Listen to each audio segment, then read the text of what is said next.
இதெல்லாம் முடிஞ்ச அப்புறமும் நான் உன் கூட தான் இருப்பேன். ஒக்குல்ட்ட பத்தி பேச பரவாயில்ல, ஆனா ரொம்ப பேசாத.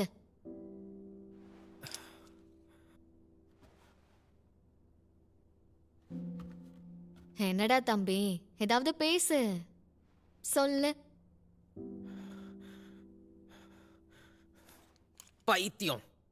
என்னது?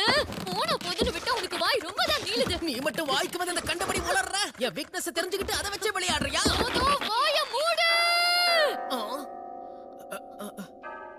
ஒருவேளை உன்னுடைய பாட்டி திரும்ப வந்துட்டாங்களோ? கொஞ்சம் அமைதியா இரு. இந்த டோர் பெல்ல நான் கேட்டதே இல்லையே. எனது கேட்டதே இல்லையா? என் வீட்ல 2 டோர் பெல் இருக்குன்னு என் பாட்டி இதுக்கு முன்னாடி என்கிட்ட சொல்லிருக்காங்க. அதுல ஒண்ணு மனுஷங்களுக்காக, இன்னொன்னு தீய சக்திகளுக்காக. அடச்சே, அந்த தாய் தவறை நான் எடுத்துட்டேனே. சரி, இப்போதைக்கு இதை எடுத்துட வேண்டிய